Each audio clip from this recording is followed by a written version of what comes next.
Good morning, students. Today we are going to start or learn the remaining part of our first lesson. Okay, in today's period we are going to learn related with question tag. Okay, in previous classes we learned about the what is meant by this clauses, what is meant by the phrases, and what is meant by the sentences. Their definitions, also some examples. Okay, we learned many things related with this topic. Okay, now we are going to learn the remaining part of the that topic or that lesson. Okay, that topic name is question tag. That means sub point. Okay, question tag. Look, here I write some rules related with question tag संदर्भात या ठिकाणी आपण काहीतरी नियम घेतलेले आहेत किंवा लिहिलेले आहेत त्याचं रिव्हिजन करू. Let's we will revise that all rules and solve the given exercise. Okay, let's begin. The first rule or first point is here. First write the given sentence as it is. When you are converting any statement into question tag, ज्यावेळेस तुम्ही एखादं statement किंवा विधान question tag मध्ये परावर्तित करता त्यावेळेस दिलेलं सेंटेन्स ॲज इट इज लिहायचं. Okay, the first rule is that the given statement right as it is in the first way. Okay, in first line. It is the first rule. Now the second point is here. Give comma after the sentence. Okay, first write the given whole statement as it is.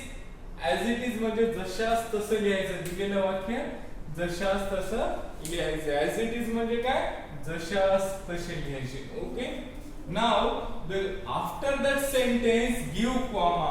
After that sentence give comma. नंतर ते sentence ते वाक्य पूर्ण लिहिणं झाल्याच्या नंतर comma द्यायला विसरायचं नाही. Okay, now the third point is here. Identify whether the given sentence is positive और negative. Remember this is the most important point. Okay, identify whether the given sentence is positive or negative. म्हणजे याचा अर्थ काय की दिलेलं जे वाक्य आहे ते होकारार्थी आहे किंवा नकारार्थी आहे ते आपल्याला सुरुवातीला काय करायचंय, ओळखायचं आहे, आयडेंटिफाय करायचं आहे. क्लासिफाय आपण नंतर करणार आहोत की ते पॉझिटिव्ह आहे, होकारार्थी आहे का नकारार्थी आहे. Okay, now the fourth point is here. चौथा मुद्दा. If the sentence is positive the question tag will negative. बघा, जर वाक्य जर होकारार्थी असेल, पॉझिटिव्ह असेल तर टॅग कसा होणार, question tag negative. Okay, if the sentence is negative the tag will positive. जर वाक्य जर नकारार्थी असेल, सेंटेन्स निगेटिव्ह असेल तर होणारा टॅग कसा असेल, पॉझिटिव्ह असेल. Okay, remember this. If the sentence is positive the tag will negative. If the sentence is negative the tag will positive. It is the fourth point, very important. जर वाक्य होकारार्थी असेल तर क्वेश्चन टॅग नकारार्थी होणार आणि जर वाक्य जर नकारार्थी असेल तर क्वेश्चन टॅग दिलेला होकारार्थी होणार. आपल्याला माहिती आहे नकारार्थी शब्द कुठले आहेत, नॉट, नन, नो, नेव्हर. अशा पद्धतीचे जर वाक्यामध्ये शब्द आले तर ते काय करतात, नकार दर्शवतात, निगेटिव्ह सेन्स दाखवतात, निगेटिव्ह सेन्स दाखवतात. जर असे आले वाक्यामध्ये तर we definitely understand that statement is negative. आपण निश्चितपणे सांगू शकतो की ते दिलेलं विधान हे नकारार्थी आहे, like that. Okay, first identify that statement or sentence positive or negative and then decided the tag will positive or negative according to sentence meaning. वाक्याच्या संदर्भानुसार आपला टॅग बदलतो. Okay, now look here, one example related with this rule. Okay, the given sentence is here. He is playing football. It is one statement. एक statement आहे, he is playing football. Okay, तो football खेळता एक statement दिलेला आहे.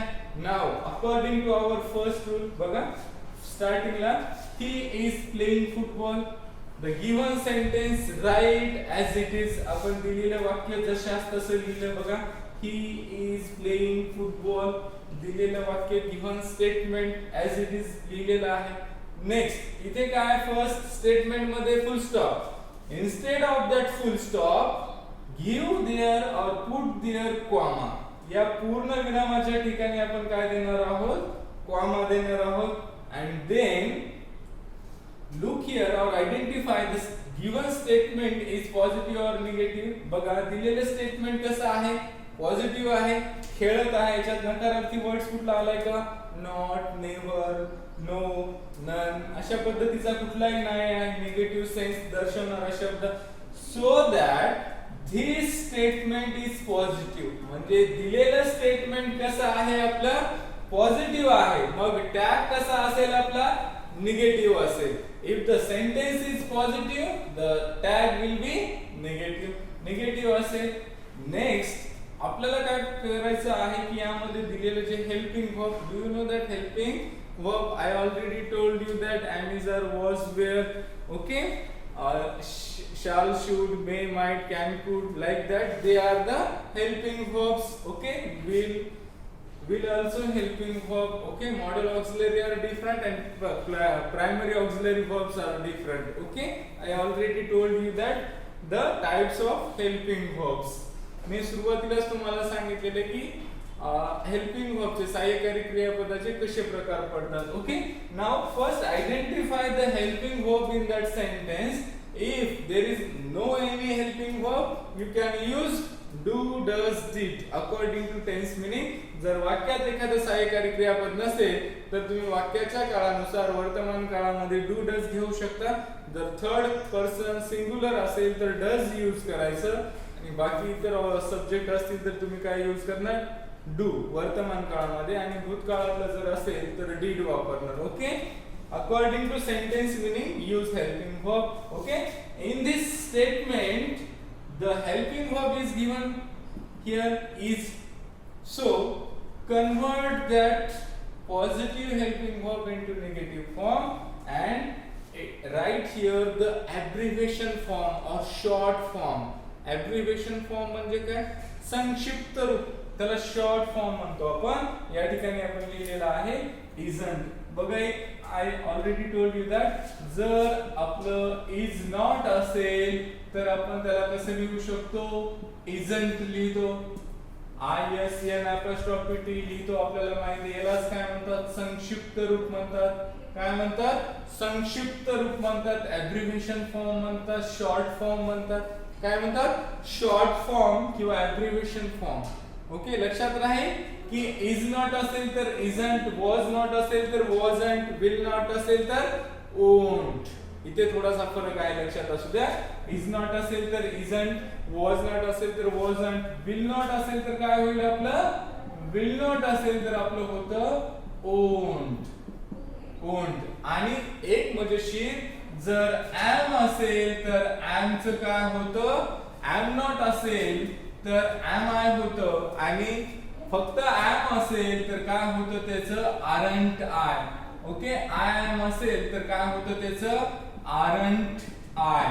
लक्षात असू द्या, हे पॉझिटिव्ह सेन्स मध्ये आणि निगेटिव्ह सेन्स मध्ये याचं जर आर नॉट असेल किंवा am not असेल तर काय होणार, त्याचं सुद्धा काय होणार, am I होणार. लक्षात असू द्या, जर am not असेल तर काय होणार, am I येणार. Okay, it's very easy. Okay, it is called abbreviation of that helping verb, short form of that helping verb. Okay, use their short form. Okay, is आहे तर आपण काय घेतलं, isn't घेतलं. काय घेतलं, isn't. Then use their pronoun according to subjects. कर्त्यानुसार नंतर काय घ्यायचं आहे आपल्याला, कर्त्यानंतर आपल्याला म्हणजे कर्त्यानुसार काय करायचं आहे, सर्वनाम घ्यायचं आहे. लक्षात असू द्या की दिलेला जर वाक्यामध्ये कर्ता असेल, सिंग्युलर असेल तर ही शी इट जे असेल ते अकॉर्डिंग टू जेंडर म्हणजे जेंडर नुसार, लिंगानुसार ही शी इट जे असेल ते यूज करा. आणि जर प्लुरल असेल तर दे यूज करू शकता. Okay, according to subject you can use here pronoun. आता इथे ही दिलेला आहे म्हणून आपण ही घेतलं. जर एखादा सब्जेक्टचं नाव आलं असतं श्याम तरी सुद्धा आपण ही घेतलं असतं. जर एखादं फिमेलचं नाव आलं असतं शीतल तर आपण शी घेतलं असतं. At the last give here question mark. Okay, it's very easy. बघा दिलेलं, लेट्स रिवाइज दिस. दिलेलं स्टेटमेंट आपण ऍज इट इज लिहिलं, फुल स्टॉपच्या ठिकाणी कॉमा लिहिला, देन वाक्यामध्ये वाक्य सेन्स पॉझिटिव्ह आहे का निगेटिव्ह आहे आयडेंटिफाय केलं. त्यानंतर आपण काय केलं, वाक्यामध्ये हेल्पिंग वर्ब असेल तर त्याचा ॲब्रिव्हिएशन फॉर्म केलं, नसेल तर डू डज डिड घ्यायचं, त्याचा ॲब्रिव्हिएट फॉर्म लिहायचा. त्याच्यानंतर आपण काय केलं, जो सब्जेक्ट आलाय त्याच्यानुसार आपण या ठिकाणी प्रोनाउन लिहिले त्या ॲब्रिव्हिएशन फॉर्मच्या नंतर, आणि नंतर क्वेश्चन टॅग दिला, क्वेश्चन मार्क दिला, आणि हे झालं आपलं क्वेश्चन टॅगचं वाक्य. It's very easy. Okay, short form मी तुम्हाला सांगितलेले. नाव the fifth one rule, I already told you that use short form or a helping verb. Okay, short form of helping verb. Use short form, त्याला abbreviation form म्हणतात, of the helping verb and add pronoun according to subjects. आणि नंतर pronoun add करायचं कशानुसार, according to subject, तर त्यानुसार pronoun add करायचं. आणि rule number 6, at last add question mark in the sentence. आणि सर्वात शेवटी आपण काय करतो, क्वेश्चन मार्क देतो. अशा पद्धतीने आपण काय करत असतो, question add a question tag बनवत असतो. Okay, now related with this topic here is one question. Okay, you can easily solve by yourself. Okay, let's try here also. Write the correct question tags to change the given statements to question. दिलेले statements आहेत त्यांचं रूपांतर, conversion आपल्याला कशामध्ये करायचंय, question मध्ये करायचं आहे. त्याकरता आपण काय करत आहोत, क्वेश्चन टॅग यूज करणार आहोत. Okay, let's start. The first example is here, it is not raining.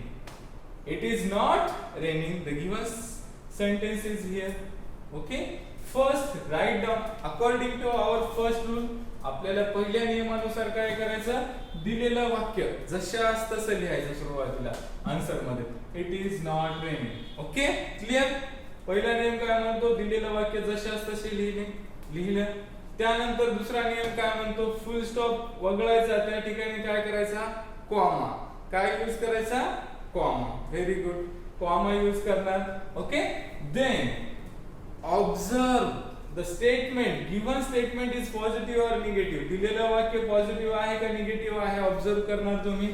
Okay, बघा याच्यामध्ये नॉट आलेले, नॉट असेल तर कुठलं आहे, निगेटिव्ह सेन्स म्हणजे नकारार्थी निगेटिव्ह सेंटेन्स आहे. ओके, आणि हेल्पिंग वर्ब कुठलं आहे आपलं, इज आहे. मग निगेटिव्ह सेन्स मध्ये असेल तर पॉझिटिव्ह मध्ये लिहिताना त्याचं ॲब्रिव्हिएशन करण्याची आवश्यकता आहे का, नाही.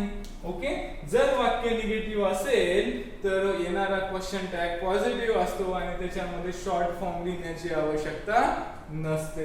लक्षात असू द्या, हा जो नियम आहे शॉर्ट फॉर्म लिहिण्याचा, in the case of the statement is positive then only. जर वाक्य फक्त काय असेल तर या ठिकाणी लक्षात असू द्या की जर वाक्य होकारार्थी असेल तर शॉर्ट फॉर्म यूज करायचं. ओके, आणि वाक्य जर नकारार्थी असेल तर आपल्याला शॉर्ट फॉर्म यूज करायची आवश्यकता नाही. बघा, इज नॉट रेनिंग, आता आपण दिलेलं वाक्य नकारार्थी आहे त्याच्यामुळे आपण टॅग मध्ये यूज केला इज, आणि according to subject here we use pronoun it, आणि नंतर आपण काय केलेलं आहे, क्वेश्चन मार्क दिलेला. झाला आपला क्वेश्चन टॅग, म्हणजे स्टेटमेंटचं कन्वर्जन क्वेश्चन मध्ये झालेले. Now the second example, Meera was laughing. Meera was laughing full stop. दिलेलं सेंटेन्स ऍज इट इज लिहिला, Meera was laughing comma wasn't she. बघा या ठिकाणी आपलं हेल्पिंग वर्ब आलेले was.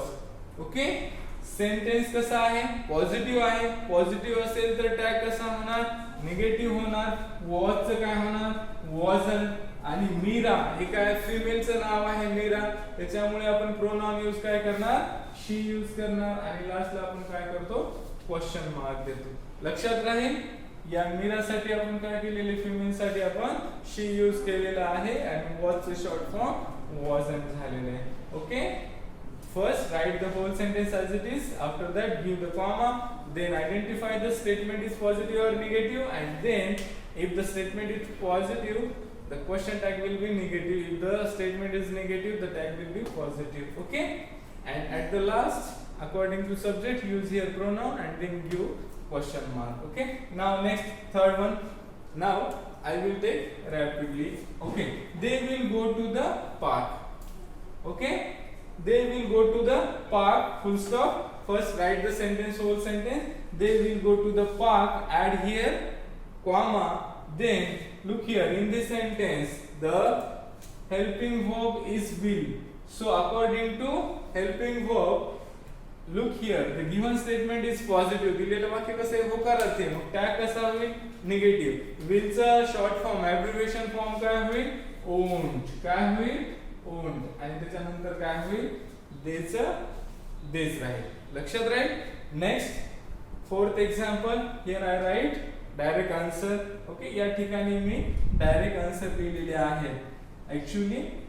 Okay these are the direct answer.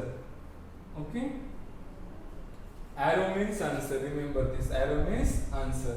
Okay, he is very friendly. The given statement is as it is, then comma and then isn't he. is आहे positive असेल तर आपण isn't he लिहितो. नंतर we cannot go to the movies.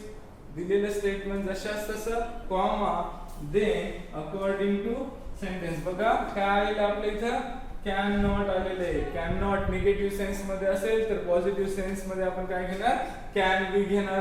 Next 6 number she is not scared of the dog. The given statement is as it is and then use here. Okay, the tag is statement is negative, so use tag here positive is she. Okay, now the seventh example is here. I am a smart girl. The given sentence right here as it is, then add here comma. The statement is positive. दिलेलं sentence positive आहे. त्यानंतर तुम्ही question tag कसा करणार negative. am चं काय होणार aren't. I already told you that am positive sense मध्ये आलं तर त्याचा टॅग कसा होतो aren't आय होतो. लक्षात राहील. will आलं will not असेल तर त्याचं काय होतं wouldn't won't होतं. Okay remember this. I hope you can easily understand the question tag rules or its points and the given exercise. The remaining part of this, I think this topic is over now here. The new topic we will see in next video. Thank you.